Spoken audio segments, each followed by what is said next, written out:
Welcome everyone. Here we are, day 20. I didn't have to check my watch today. I made sure I remembered that we're 20 days into May, which means 20 amazing conversations with world-class athletes, unique personalities, and innovators from the endurance sports world.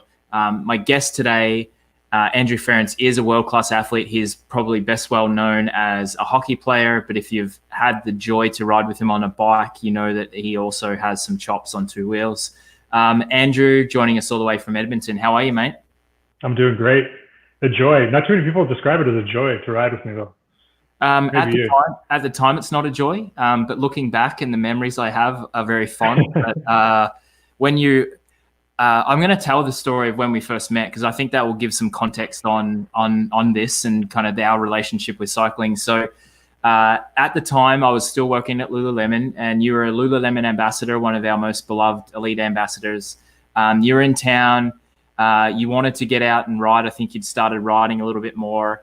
At the time, I was super fit. I was training for Ironman. I was probably, at the top of my game as far as fitness goes. So we started riding, and then you were riding pretty well, and I was like, okay, this guy's got some chops. And so I started to dial it up a little bit and a little bit more and a little bit more. And I couldn't drop you for the life of me. And so that was like the first memory I have of you and I kind of getting together and meeting and realizing that, yeah, you've got some talent. That's pretty accurate, actually. That's how I remember it too. I think it was Lindsay Clayton who hooked us up and suggested that I go ride with the guy that knows how to bike at Lulu. So yeah. I was just getting off mountain. I was mountain biking a ton. I lived in Alberta, up in the Rocky Mountains, and so I mountain biked lots. Done a little bit of like shorter stuff with the road bike just for hockey. Yeah. But I remember bringing my road bike out there and looking back, just realizing how clueless I was to real riding. And so I hooked up with this dude from Lululemon who's just hammering on a bike, and I'm like, holy shit, I can't keep up to this guy. And it was just pure I don't know, just pride that I think kept me somewhat close to you. But you crushed me on that ride. That was tough, and that was a good eye opener though. But you're actually the one who introduced me to Strava, because I remember close to the end of that ride, you started like saying something about like, just heads up, I'm gonna hammer this stretch. And I'm like, what stretch? Like, what are you talking about? She's like, oh, there's a segment, there's this thing, so you're basically my intro to King of the Mountains and Strava segments. And so that's when you dropped me on that. Like, there's no way I was keeping up on when you're hammering the home stretch down the beach. But that was fun, man. That was I always love getting hooked up with people that really know what they're doing. Yeah. And it's kind of a wake up call for like, all right, that's real riding. Because up to that point, like you go putts around with friends and stuff like that. But yeah, that was good. It's definitely probably the last time I was able to drop you. My ability in cycling and fitness has gone down significantly, and yours has increased significantly. I also remember some really interesting conversations with you on that ride and afterwards over coffee, because I was really interested in the way that hockey players and explosive sport athletes trained. And you talked to me about how you wore a heart rate monitor in games, and you would assess your data, and then you would replicate that by running stairs or running sprints or doing these short bursts of activity and then having rest. And I was really, really intrigued by that. And I know that you were super diligent with that throughout your career. Tell me a bit more about that. Kind of, you were an early adopter of that technology. Tell me about how you found out about that and how that rolled out as a part of your latter part of your career. Yeah, well, it was actually my intro, and actually cycling was a bit of my intro and just getting my foot in the door with the league, because I was good when I was younger. I got drafted high into the junior ranks, which was kind of 16 to 20 years old. And I had a good junior career, but I was very small, for that time of hockey, 5'10", and most defensemen at that time were, kind of 6'2", 6'3", and above. And so I was a very late draft pick into the NHL. I was an 8th round pick, and there's not even eight rounds of draft anymore. Like, that's how late I was. And so I knew that, I got my foot in the door with the draft. I got an invite to training camp. And it's so easy, you bring in 60, 70 guys to training camp. It's so easy to just be forgotten.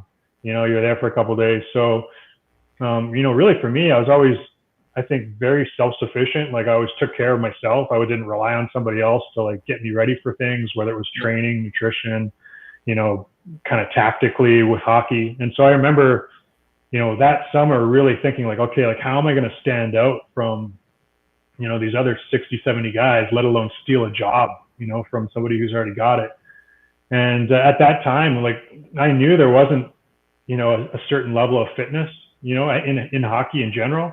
Yeah. I trained with a lot of other athletes. I knew a lot of triathletes. I knew a lot of cyclists. I knew skiers. And so I had a window into what they were doing and into their world. And then I had obviously a window into hockey because I was, working out at the gym and seeing what other NHL guys were doing, right? Because, growing up in Edmonton, that's the one thing, you're surrounded by other guys that have made it already. And so I could see what they were doing and really kind of compare myself. And I was always just trying to get an edge. And so that whole summer, I worked my butt off, biked a lot, really trained hard, and went in and smoke testing. I blew everybody away on like VO2, wind gate testing, stuff that just sets you apart from the crowd, right? And that was, like I said, that was my real first, like, kind of pushing through that open door and getting a chance in the NHL. And it was a big light bulb for me because, I wasn't going to grow anymore. And so I knew I had to like do something to stand out from the crowd, and that kind of the approach I took for the next 17 years. Like even when I was in the last couple of years of my career is, all right, look around, what's my competition doing? Like even this guy, he's on my team, but he wants my job, he's in the minor leagues. He's trying to take, what can I do that he's not? And so that's when it transitioned into, recovery, sleep, nutrition, like everything, right? Just to find those, little gains and those little advantages over somebody that wanted my job. So I think, the stuff like the heart rate monitor, the stuff like trying to replicate, what my body was doing during a hockey game.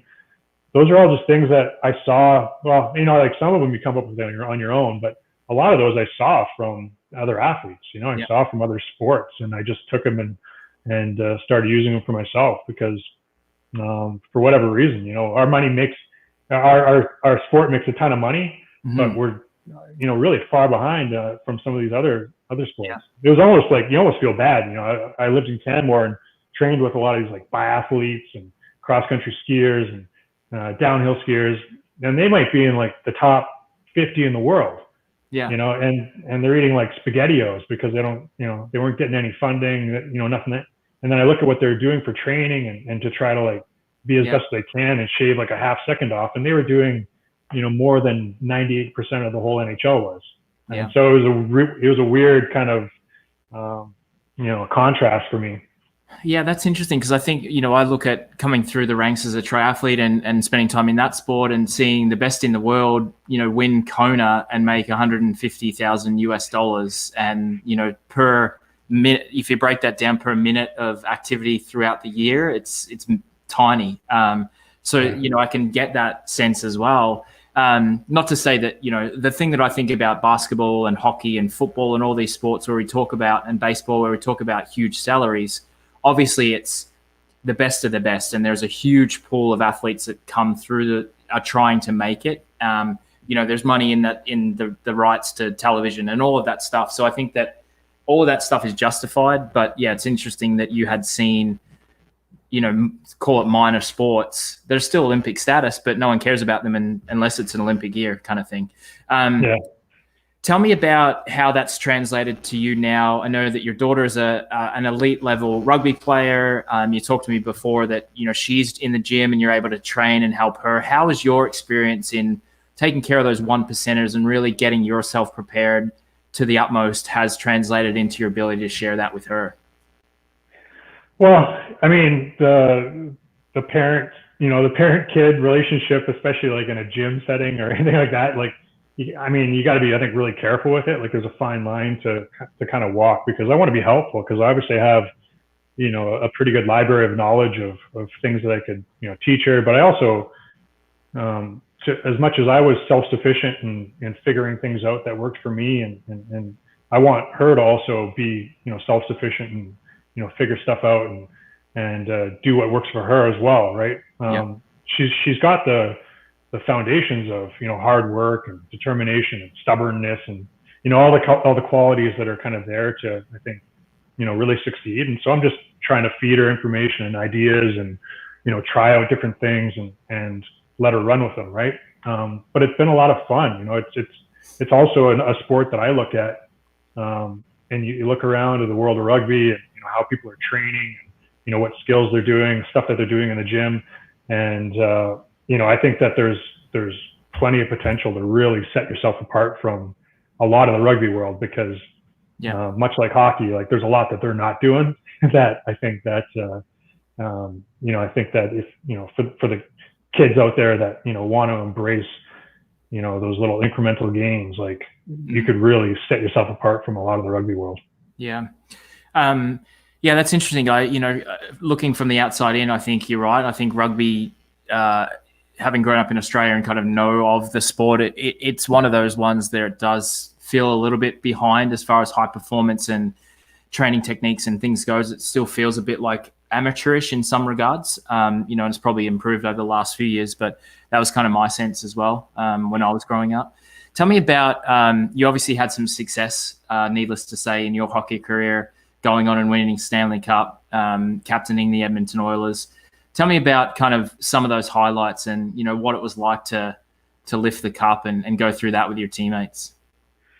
Yeah, well, I mean, there's ups and downs, right? I mean, I think that the highlights for me, if you can kind of bottle up, 20 years of hockey from kind of junior to the end of my NHL career, like junior was a blast. I won a championship with my junior team, the Portland Winterhawks. So it's the Memorial Cup, which is a really big trophy. So many teams compete for it across Canada at that level, and really you have such a short time span to actually go for it. So that was the first really big highlight. It's fun, junior, you're all young, you're all like living away from home for the first time, just having a blast, and so that was extremely memorable, and it was a good kind of intro into taking hockey like really seriously. Like even when you go to junior, depending on the team you have, the coach you have, it's still kind of hockey with the boys and fun. And I remember that season. Our coach was so fantastic in junior, and he really taught us about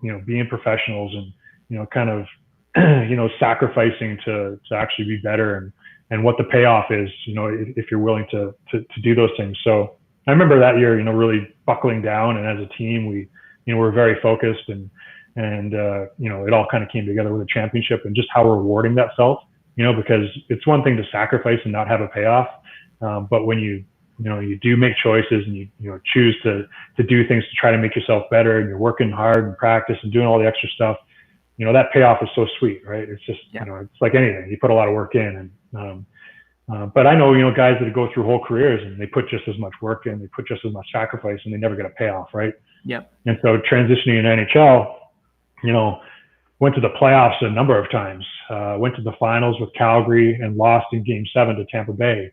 That was probably 5 or 6 years into my career. And so just, getting to the finals is so hard, right? And then we lost in Game 7, and those kind of thoughts of like, man, I put so much into this, here, you could picture every workout you ever did in the summer, you could do all this stuff. And like, you're like, I might never get back. Yeah. Like I may never get a chance again to even, go for this thing. So it was pretty heartbreaking, right? And just the lowest of low feelings. And so when I did get back, a few years later in 2011 with Boston, that's 12 years into my career. All right, here's my second chance, right? And when I was in Calgary, I actually played with a guy that went to the finals 3 times and lost 3 times. Wow. So never won. So, you start thinking about like how few the opportunities you have, and all right, like I've been there once, I'm an older guy now. How can I share my experiences with younger guys to make sure that, some of the same mistakes that we made as a group in Calgary, like we could improve on. So it was a much more of a leadership role and a teacher role in that run. Even simple things like, how to sleep at night, because you have so many thoughts running through your head, and, talking about, a good sleep routine and a good recovery routine.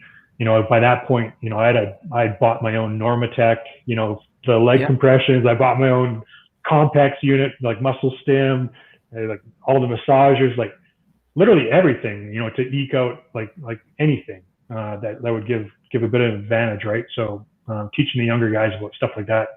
And so once again, you know, we got to Game 7 of the finals with Boston, so it was a bit of a, you know, replay. And I was like, you know, really some of the biggest thoughts in my head was like, yeah, you want to win it, but like it's that fear of like, what if I don't? Like, you know, this could be it, right? And so my parents came the first time to when I was with Calgary. They came and watched in Tampa Bay Game 7. My wife came, so I think it was just the three of them that came to watch. My sister might have came too, but I just remember like how awful that feeling was, like coming out after you lose, and you know, like they feel bad, you feel bad. Like I just want to see anybody, I don't want to talk to anybody. And so when we made it back with Boston and going to Vancouver, like I think my parents felt the same way, because I called them and they're like, yeah, no worries. Like we'll just watch on TV, you know, like we tried this once before. And that was, honestly, it was like one less thing to have to think about, you know, and my wife came, she was the only one that came to the game, but like the kids didn't even come, because I was just like, I didn't want any of that, like the what ifs kind of running through my head. So I remember that game being super dialed in. You kind of, everything's just kind of a blur, you know, because you're locking out all those distractions. But you know, we won the game handily, won 4-0, and the last like probably 3 minutes of the game, like after we scored our fourth goal, like we're like, all right, like this is happening, like this is ours for sure. And it wasn't until that point that you really let yourself like believe, like, oh my God, like this is a real life thing. This isn't like a fairy tale, right? Because you watch it on TV and it's almost like a mythical creature, right? And so it all gets very real very quick. And the thing about playoffs too, I think, is you learn how to really suppress your emotions, you know, because you know it's that kind of cliche of, you know, not getting too high, not getting too low. And you know, with, you know, best of 7 series and you play 4 rounds, like there's plenty of chance to go up and down and up and down, right? So I think you practice, you know, almost being like, I mean, it's a negative term, but like a sociopath, right? Like you don't want to feel anything. Like after I lose a game, after I win a game, whatever, I just want to be even keel. And so you really get good at it. And I think what that does is, you know, it's not good for your mental health, I don't think, but you know, when you're finally in those last 3 minutes and you realize you're going to win, I think all those bottled up emotions just like come barreling out, right? And plus, you know, it's your childhood dream, right? So like, man, I was like uncontrollable, right? Like you're happy, you're crying, you're just looking around, and then all your buddies are going through the same thing, right? So yeah, it's a crazy experience. Just those first probably like 20 minutes, you know, like of the buzzer going, winning, piling on, like getting presented the trophy. It's like you're watching a little movie of, you know, what you dreamt it all would be, and it didn't let me down, right? Like it lived up to every expectation I ever had. That's very cool. I've always wondered, in that setting, in that professional sports setting, there's so much pomp and circumstance around the victory and the handing over of the trophy, and it's all on camera, and then there's the private moment back in the locker room where there's no more cameras, there's no more people. It's just the core group of guys and girls and the people that are directly involved in that win. Tell me about that moment and that experience of being able to look around and it's just you and it's just the boys and it's the trainers and the staff and you can have that moment together. What was that like? You know, actually, well, the way the NHL does it, like, we don't really get that until, I think, well, we got it on the plane ride home, or the bus ride plane ride, because, you know, they present you the trophy on the ice and, you know, all the media's there. And yeah, like you said, the pomp and circumstance of it all, which is fine. I was still a blast. And then the locker room, actually, all the families are there too. Right. And so it's jammed, you know, like you can't even move around, and it's still like very raw and amazing. Like it's not like I was like hoping that the families could get out of there, because it was actually probably more special, because, you know, you spend enough time with the boys. So just to see the dads and the moms and, you know, the sisters and the wives and the kids, you know, like anybody who was able to make the game, like it was actually probably, it was for sure like more enjoyable just seeing like everybody else react, right? Because as much as it is about, you know, the players, like, man, like you think about like how many miles the dads and moms drove to practices like all over the countryside, right? Just to, get their kid to that level. And the whys, what they do, when you're off on all these road trips and, really having a selfish career, right? Like, so it was pretty cool just being able to share it with all of them as well, because that was, really the only time you get to see that whole group, all in one setting. And then, once we leave the rink, you get the moment in the Boston on the plane. And, that's when you just turn into, just like teenagers, right? You're just a bunch of idiots, just drinking the plane dry and laughing and taking pictures and just kind of, you're just in like giddy level, 1,000. It was pretty amazing. Yeah, that's really cool. I can picture you just having the best time of your life and just roughhousing. Just permagrin, man. Like, yeah, amazing. Now you talk about the parents, and I know that your work with the NHL is very, very important. And one thing I've always kind of thought of and learned about hockey is that it's very much a privileged sport. You have to have money to be able to get into it. You've got the rink time and the equipment and the travel and all of those things. And I know that part of your role is very much providing access to people who traditionally may not have access to hockey. So tell me about what that role entails and kind of some of your thoughts of how you can translate what I just said into providing opportunity for more people. Yeah. So, my role is, I have the longest title ever. So I'm the director of social impact, growth, and legislative affairs at the NHL. So our department is kind of all that. Like, we do government work, we help try to grow the game, and then all the social programs that the NHL does. So it's very wide ranging, but specific to attracting people to the game. Most of my work we have some other people working on the on-ice side with Learn to Play and, like you say, subsidizing equipment and trying to get as many kids to just have the ability to get on the ice and try the game.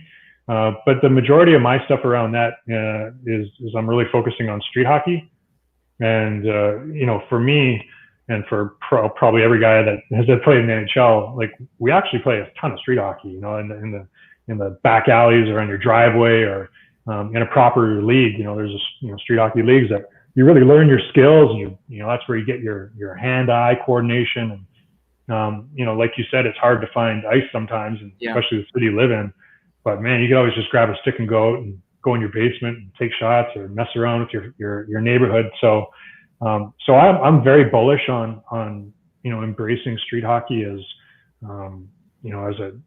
as probably the best way to introduce as many people to a really great experience with hockey.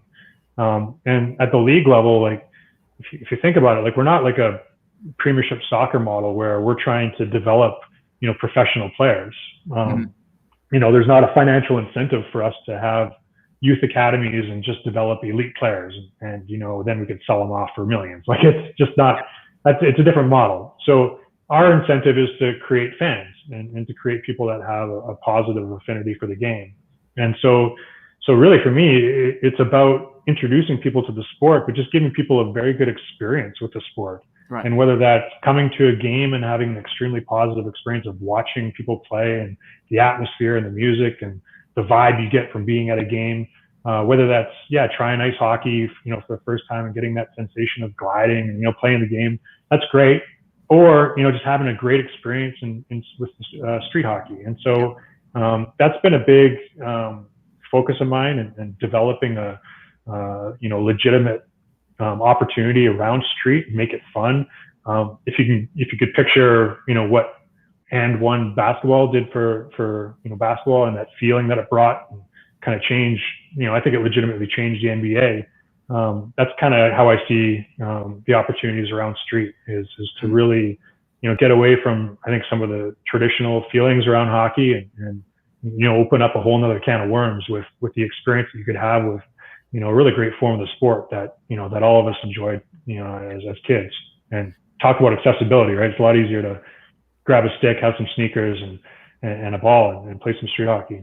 So in saying that, we even, one of my first projects that, we started putting in the ground over the last year was multi-sport nets. And so, if you walk around New York or Chicago or any big city or, any city in the world or the schoolyards, you're going to see basketball hoops everywhere, because they're easy to install. It's just, there. And that's one of the draws of basketball, right? All you need is a ball and there's a hoop, at every corner basically. And so I worked closely with a company called Compan. They're a playground company, and we developed a new basketball hoop that has a street hockey net built in at the base of it. And so it's a standalone unit that now, you can play basketball just like you normally would on the blacktop, but you could also play street soccer, futsal or street hockey, but you're all in one spot, right? So it's about utilizing, the spaces within our cities and schoolyards to, serve multiple sports, and street hockey obviously being one of them. So cool. Making the game more accessible, making it as easy as possible to play the game. Those are the problems I'm trying to solve. It's fun. Yeah. I love the comment you made about making fans of the communities and people that you visit. What are some of the initiatives that you've put in place there? I know that you did the trip to India, which I think was really impactful on you. And I think about the characters within the game and making it relatable to both genders. So having creating fans out of women who can support and look up to women hockey players. So tell me about some of those kind of initiatives or your thoughts around that type of idea. Well, women's hockey is much like I'm bullish on street. I mean, women's hockey has been the biggest growth sector for hockey, by far. It's not even close. The growth in female hockey players is, it dwarfs male hockey players right now in both, Canada and the States. It's actually one specifically initiative that we helped, is my friend Haley Wickenheiser. She's a Canadian legend, multiple Olympian, actually in winter and summer. She played softball as well. Yeah. But she's an absolute legend, got inducted to the Hall of Fame this last year. And she's a doctor. I mean, talk about an overachiever. She's pretty great. But one of the great things that she's done, and we traveled to India together. So I get to know everything she's up to, but she's got this tournament that she runs in a couple different cities called Wickfest. And it was a tournament that, concept that she put together herself with her team. And it was all about running a really amazing experience for female hockey players. And so I say experience because, typically when you think about a tournament or a hockey tournament, it's, teams, you show up, you play games, somebody gets the trophy at the end, and, yeehaw, right? What she was doing was developing a whole experience around, bringing female hockey players in for a tournament over a course of a weekend. But within that tournament, there was also a ton of off-ice activities. And so she would tap into, some of the other Olympians that she knew and have, the ability to sign up for these workshops. So you could go and do a wrestling session with, Erica Weeb, who's a Canadian Olympian in wrestling. You could do a nutrition workshop, for parents and kids. You could do, all these different kind of categories she had going on where you could try different sports. You could learn about, and they had these empowerment sessions. And so as a participant, I'm going for hockey and I'm playing these games and I'm having, fun with all my friends, but I'm also interacting with, the other teams that I'm playing against, and through these workshops and through these off-ice activities. She threw this massive opening party where there was a dance. And so you're mixing and mingling with all these other teams. You're showing up and just having this incredible weekend. So at the NHL, we supported that specifically and hope to kind of grow a template like that, and also learn from it and try to influence, some of the male, hockey tournaments that go on that, don't look at the whole picture, that whole holistic experience of, of not just, strapping on the skates and trying to win, but, developing new friendships and learning new skills and, even for the parents, not just going and, freezing your butt off in the stands, but, maybe taking in, 3 or 4 of these, these sessions off the ice that you could learn something about, how to feed your kids or how to train or, different sports that they might be interested in. So it was really eye opening, just, how innovative, some of the people in the female space are, and how much, we can learn, traditional hockey can learn from what they're doing. And so I think, that's, I think one of probably the best examples of, them teaching us, instead of I think typically you think oh, how can the NHL help women's hockey? sure, there's like funding and stuff like that, but man, like the help that they can, give hockey, traditional hockey is probably much greater than the other way around.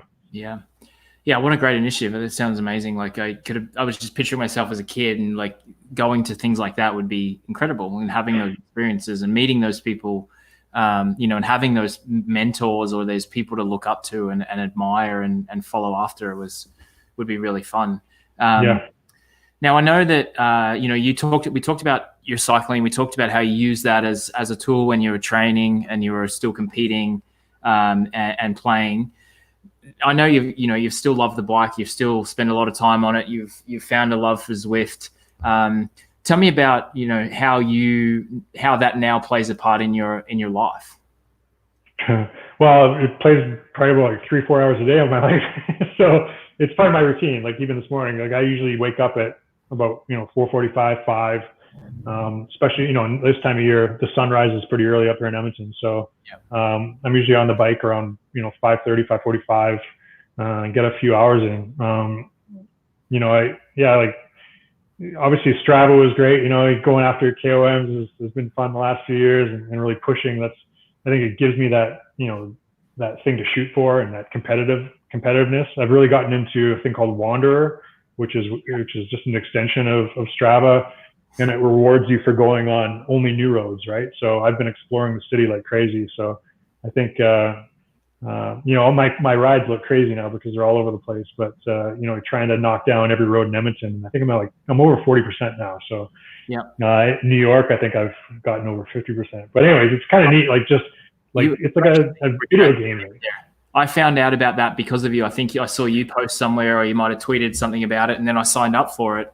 And I've been, I haven't ridden outside for quite some time now. I actually had a spooking I got spooked last year. Someone was texting behind me and like basically just missed me as I was riding on one of the roads around the house here. So I'm like, 2 kids at home. I'm like, I don't know. I might just stay on the trainer. But anyway, so I did find out about Wanderer because of you. And it's really fun.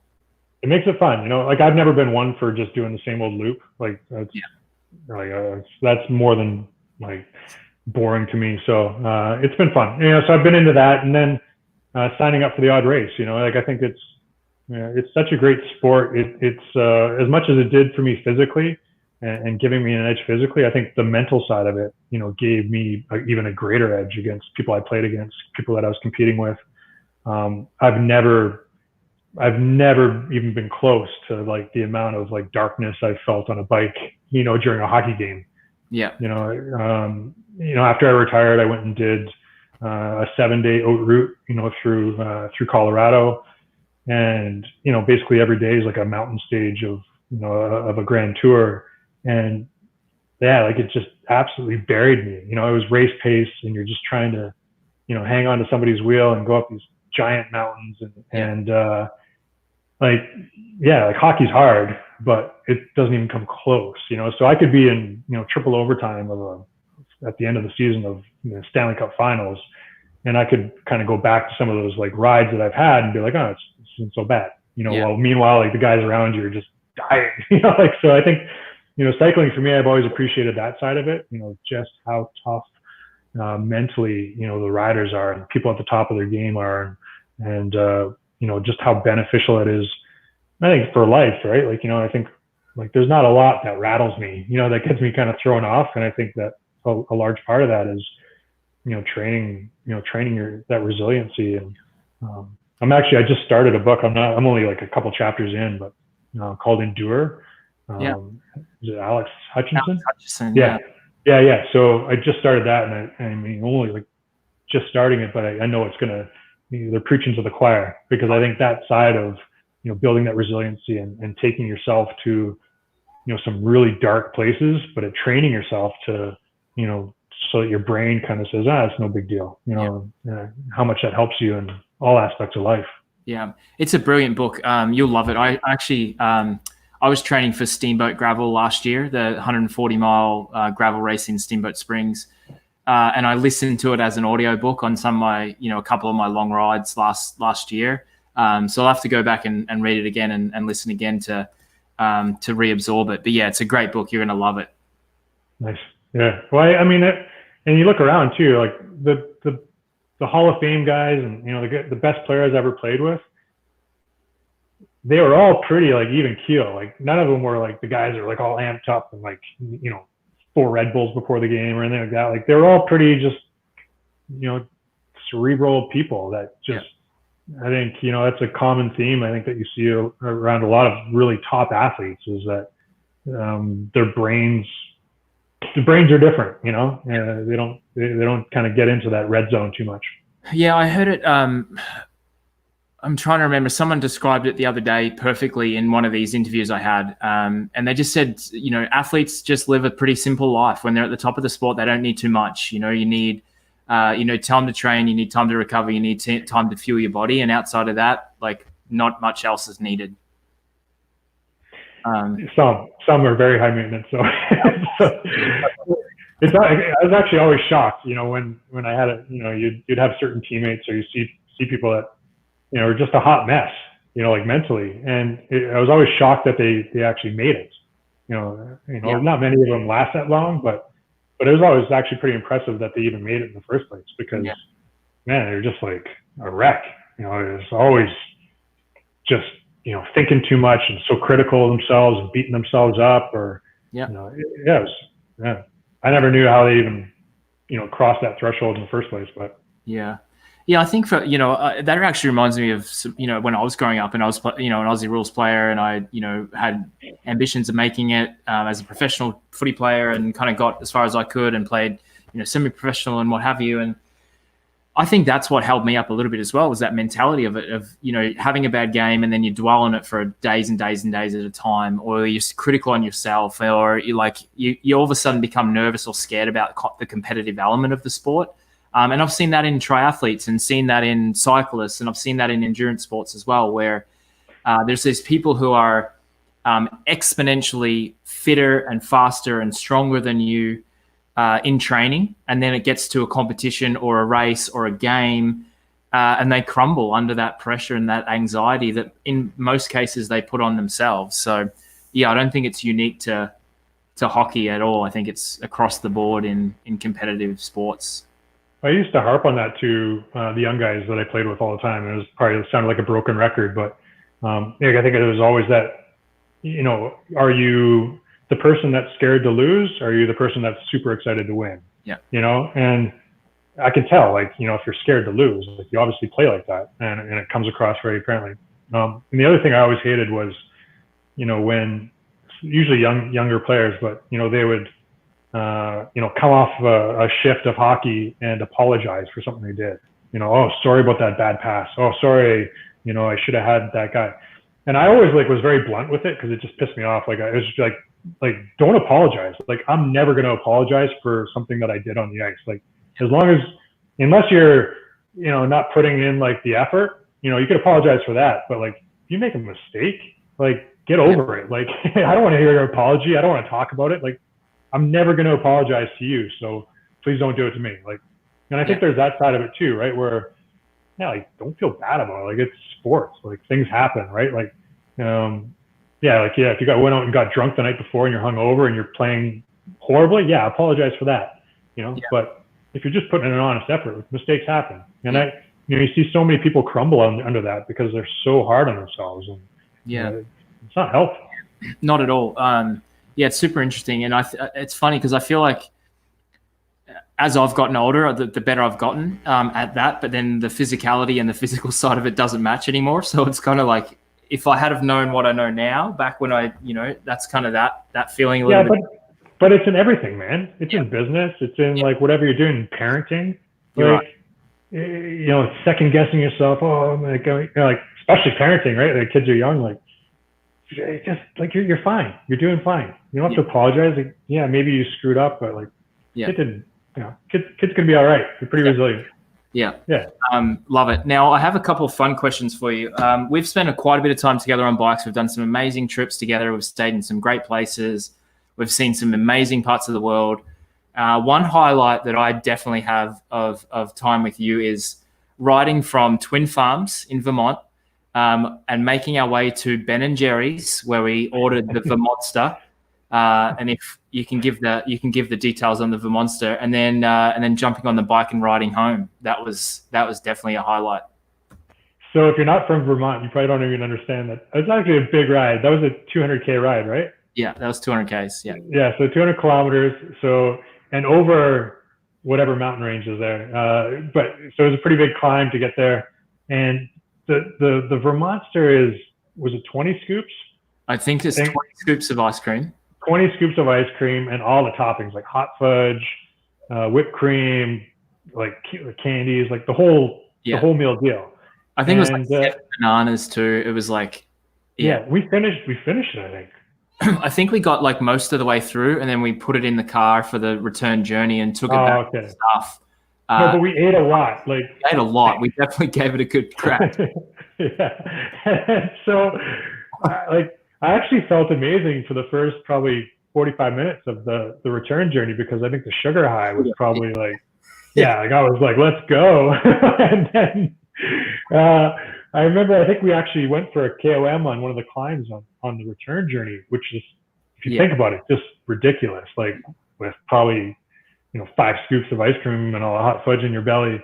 But we did okay. Like, I think we pushed it pretty good. And then did you bail? I think did you take the wagon after the climb? I think. Way out. So my dad's bike broke on the way out. Yeah. So I put the bike in the back of the car and drove for like the last 40 Ks of the outward journey, and then he jumped in the car on the way back, and I did the return journey. Right. So I did the full 200 Ks. But I'll never forget that first hour of that return when you're so hyped up and amped up on the sugar, like $1 million, and then it was almost an immediate crash. And I think we all kind of looked at each other, and you've got like this, you're super bloated and like sweating. And like, oh my goodness, what have we just done to ourselves? The last hour was really hard. Like 45 hour, like it was tough. But yeah, I mean, at the end of the day, like we're talking about it, right? What a great memory. Like what else do you have, other than like fun adventures like that? That was a blast, man. I love it. That was a good trip. That was fun. Yeah, my daughter was wearing the Ben & Jerry's hat the other day. Oh yeah, that's like the reigning world champion hat. That one. yeah. So no, that was fun. I would do that again in a heartbeat. Yeah, we'll have to do the return leg, mate. This has been awesome. I feel like there's probably a million other things we could talk about, but we're almost out of time here, and I want to ask you a couple of questions here that I ask every day. I know you're going to give some really thoughtful answers, so I'm going to launch into that. First question: what's one thing that's changed during this isolation period that you want to keep once we go back to whatever the new normal is? Oh man.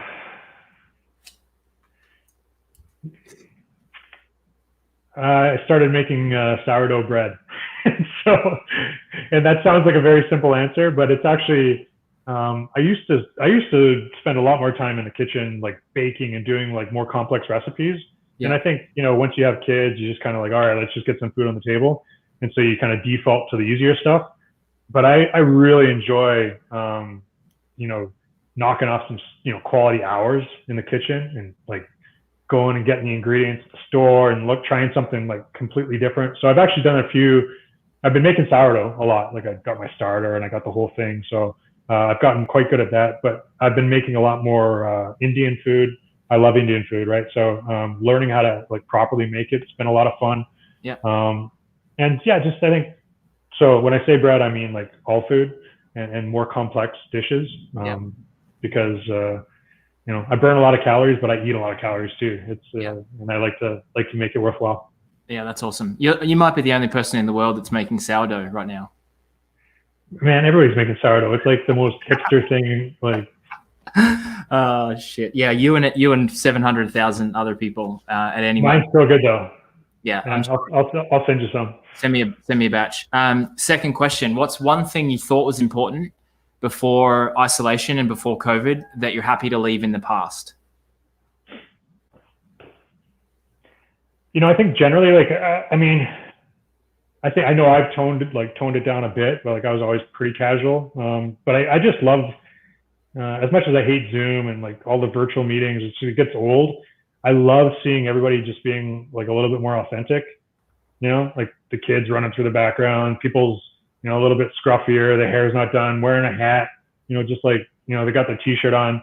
And so seeing, especially like at an executive level, yeah, like it's so refreshing. And I really like the whole celebrity culture, kind of just BS that's been out there like in our society for the last few years. Like I've always hated it. I just recoil against it.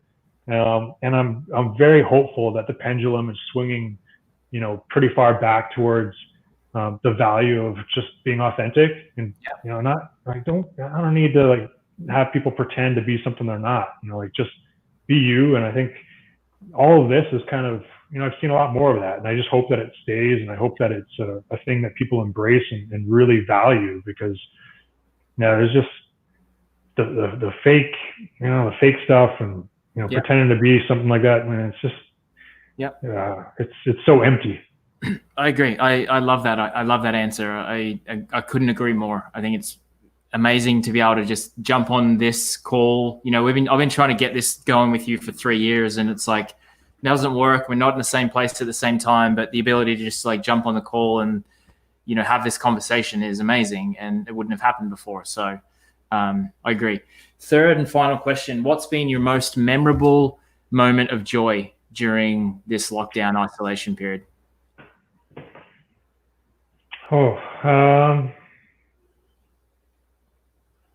These aren't easy questions, are they?